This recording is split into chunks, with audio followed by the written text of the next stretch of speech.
In this cooking sketch, I'm taking you to the island of Sumatra, which is a part of the archipelago of Indonesia. We are going to make a beef rendang, and to make the beef rendang, we need, of course, a lot of beef. We are going to use also a lot of chili.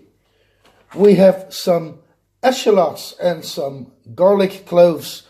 We are going to use some laos or galanga roots. We've got some turmeric leaves. We got some kaffir lime leaves. We got some lemongrass. We got some kirimi nuts or candle nuts. And we have some tamarind. We're going to start our beef rendang by making a spice paste. In the spice paste we put the chili, the shallots, the garlic, the candle nuts, some cloves, some galanga, and the turmeric leaves. So we are all gonna put this in our trusty food processor to make a really nice spice blend.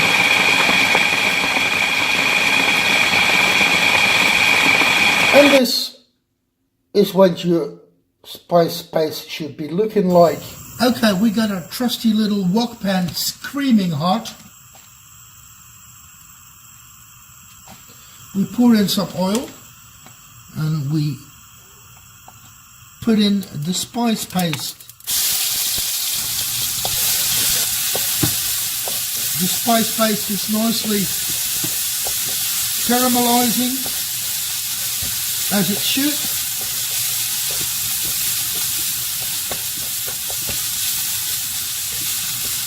And then it's time to add our coconut milk.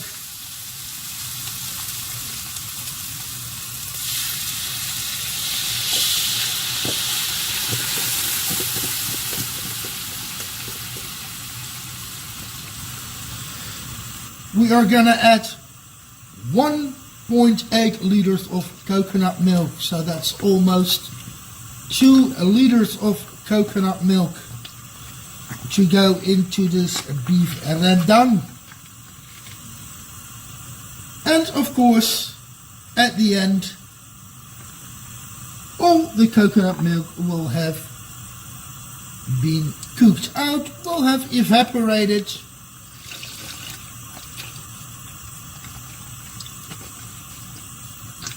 So we are left with a nice dry beef dish. We are now stirring the spice paste through the coconut milk.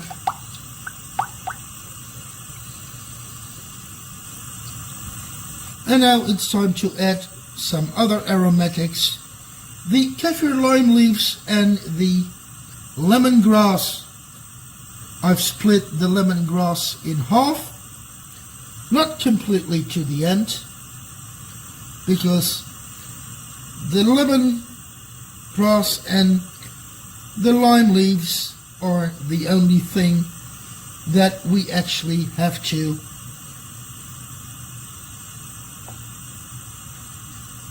take out of our dish.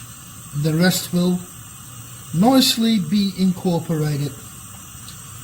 So now we are just going to wait for the coconut milk to come to the boil, and then we will add the beef.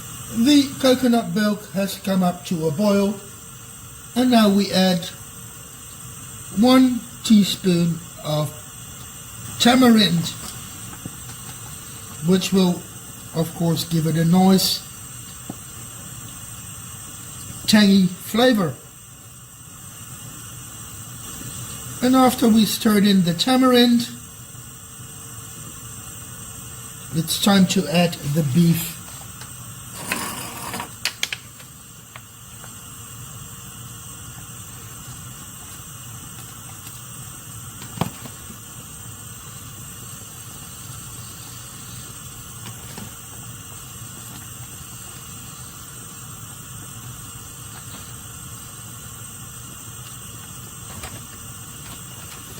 This is 1 kilogram of beef cut into 1 centimeter cubes.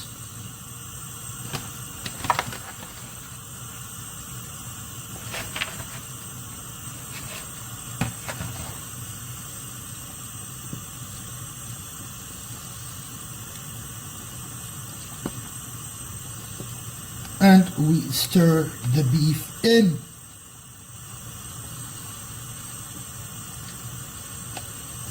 I'm using beef short rib, boneless beef short rib in this dish. And to really make beef short rib tender, you need to cook it for about 2 or 2.5 hours. But if you don't want to stand here and stir your wok for 2.5 hours, then there is also a little shortcut to that.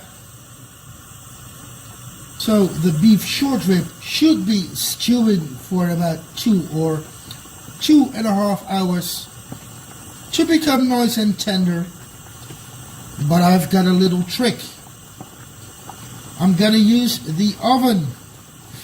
I'm gonna use the oven to cook the beef low and slow. And we are gonna turn out all the contents of the wok pan into this casserole style dish with a lid which will fit in my oven.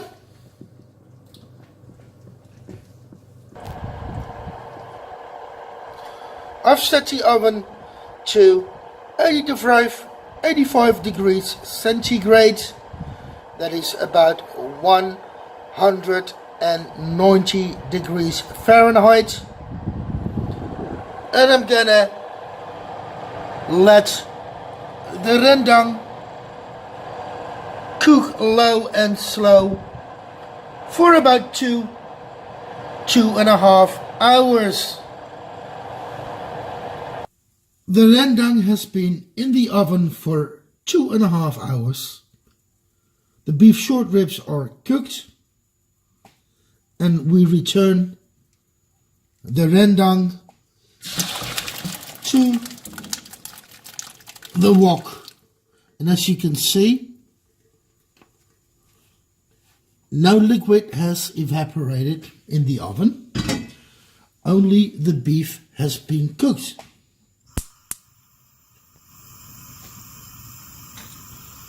We are now gonna reduce the coconut milk until it has completely disappeared.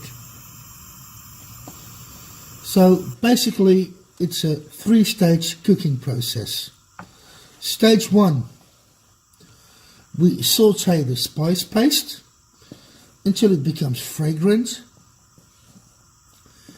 Then we add the coconut milk, the beef, and some aromatics.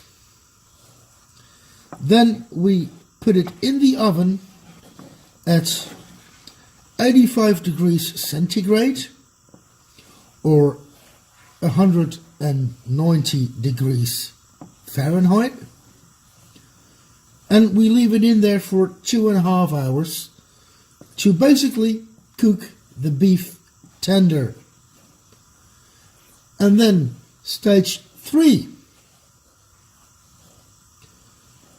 we are gonna reduce the coconut milk until it has completely evaporated and completely disappeared. As you can see, the coconut milk has totally disappeared, have disintegrated totally. The meat is starting to caramelize a little bit. That is very important. You want the meat to caramelize and get this deep dark brown color.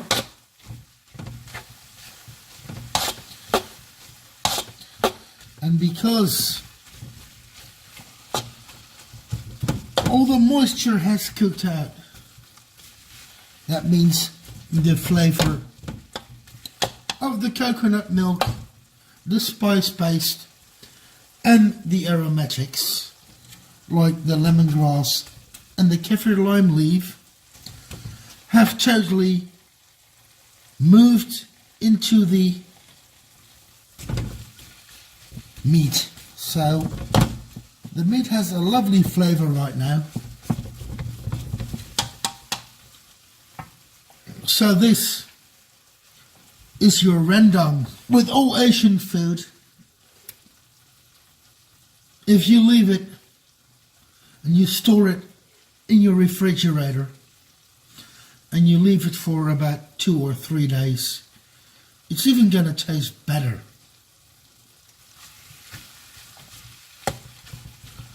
You can eat this with some yellow rice and some stir-fried vegetables.